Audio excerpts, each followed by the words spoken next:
$30 million, one court loss, zero photograph sins. The most recognizable face in one of the biggest celebrity trials in years has completely vanished. We're tracking every person who walked into a public firestorm this year and came out the other side changed, some richer, some charged, some just gone. By the end, you'll know exactly how each of them played it, and one of them made a move so calculated it practically rewrote the rulebook on how public figures disappear. Cassie Ventura didn't announce a break or post a cryptic caption. She told a New York court in formal legal language that she no longer lives in the United States and has no plans to return. That's not a sabbatical, that's a verdict she issued for herself. Think about the weight behind that filing. This is a woman who testified in open court about things no person should have to describe publicly, did it while pregnant, and then watched a jury fail to deliver the outcome she'd risked everything for. The system asked everything of her. It handed back something much smaller than justice. So she did what every person with $30 million and a functioning survival instinct eventually does. She made geography her armor.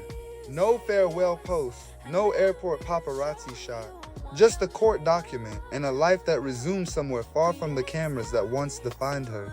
The ones who go quietly are always the ones who already won. Here's the part the disappearing act can't solve. Even from abroad, Cassie is being sued by a man named Clayton, one of the individuals involved in the so-called freak-offs at the center of the Diddy trial. His lawsuit names her directly, and in her legal response, she made her position plain. She's overseas, she prefers New York jurisdiction, and she's not coming back for any of it. What makes this lawsuit sit wrong with legal analysts isn't the filing, it's the logic behind it. Text messages that have surfaced in the case show Clayton himself apparently acknowledged to Cassie's husband, Alex Fine, that Diddy was the abuser, not Cassie. So why is she the defendant? The answer is cold and simple. Sometimes the person who was closest to the damage becomes the easiest target for whoever swings next. Cassie didn't start this fire, but she may still have to keep paying to stand near it. There's a playbook that emerges every time a woman survives a high-profile legal disaster, and it almost always involves a passport. Amber Heard relocated to Spain after her trial.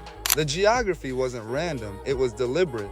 When the tabloid cycle has your name on permanent rotation, putting an ocean between you and the photographers isn't retreat.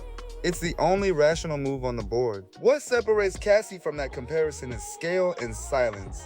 $30 million gives you options Amber Heard didn't have, and Cassie apparently used every one of them to disappear so completely that not a single image has surfaced, not one. In 2025, for someone with her profile, that takes real architecture. You don't accidentally vanish at that level, you plan it. A woman with a baby, a new husband, and 30 million reasons to rebuild quietly, choosing to do exactly that isn't a scandal. It's the most sensible sentence this entire story contains.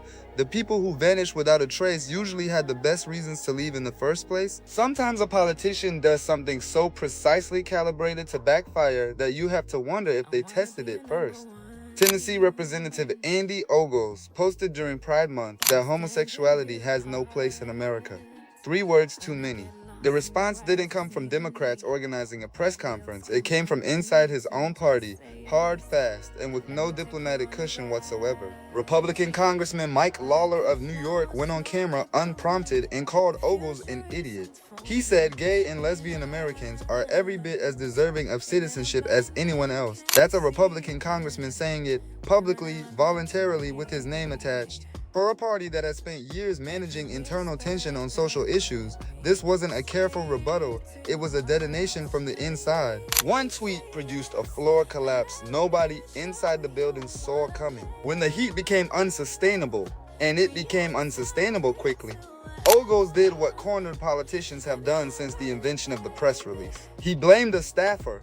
Late that night, a statement appeared. A communications team member had posted the tweet without his knowledge while he was out on his farm. He called it stupid and hurtful. He said the employee had been reprimanded. He waited for it to die. It didn't die because of one detail that unraveled the entire narrative before morning. When a staffer does something you find genuinely reprehensible, something that violates your values at a fundamental level, you don't reprimand them, you fire them the same day.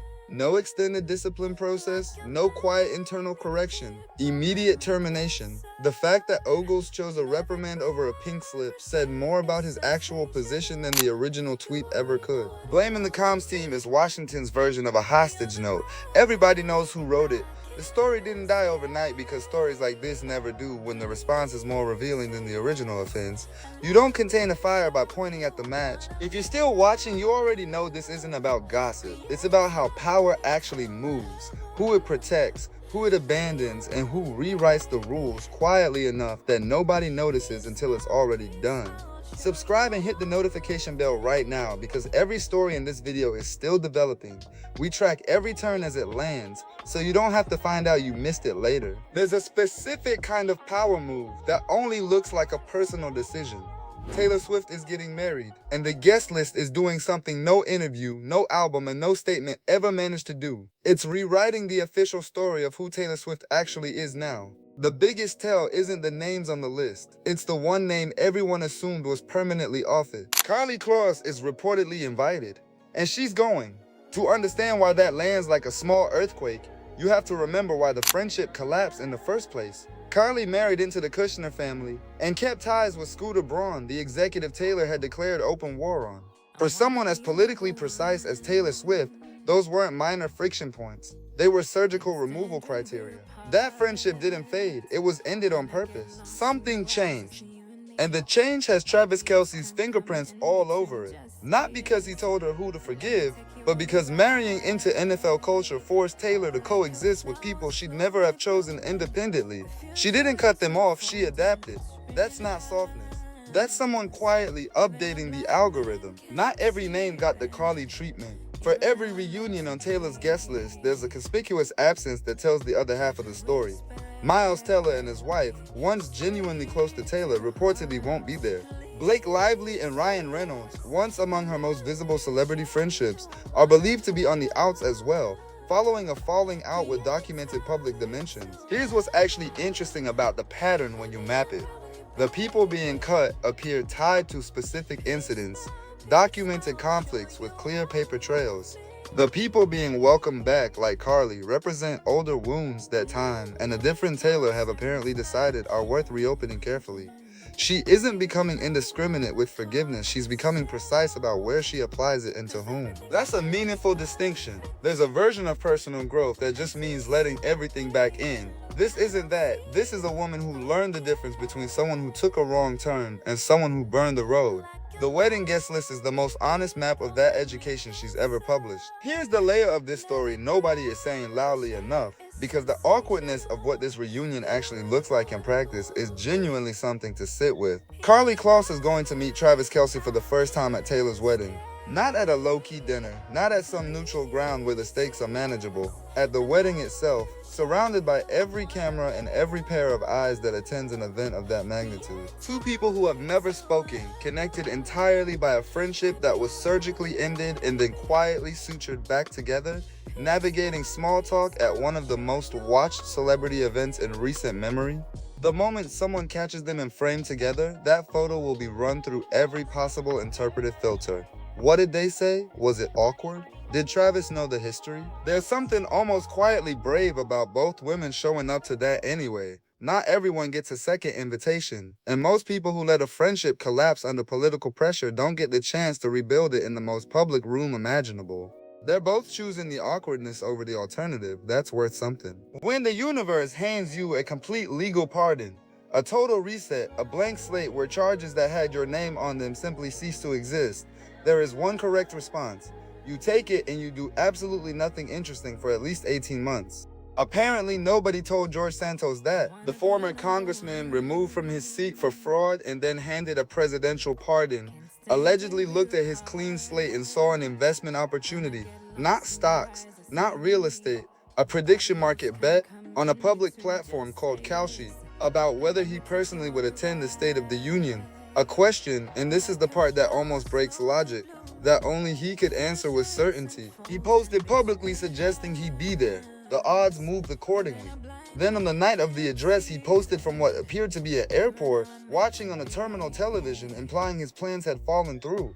He collected on the long shot, He had essentially manufactured the outcome he bet on in front of everyone who was watching, and then appeared to be surprised when a commodities platform noticed the most transparent scheme in recent financial history, and he thought nobody would check. What the Santos story accidentally illuminates is something the financial press has been circling for 2 years without landing on cleanly. Prediction markets, platforms where real money flows on real-world outcomes, have exploded from curiosity to industry. Billions move through them annually now, and with that kind of scale comes a problem that was always mathematically inevitable. The temptation for people with insider knowledge to manipulate outcomes is no longer theoretical, it's operational. Kaoshi's decision to self-report Santos to regulators is actually the important part of this story, more important than the alleged scheme itself.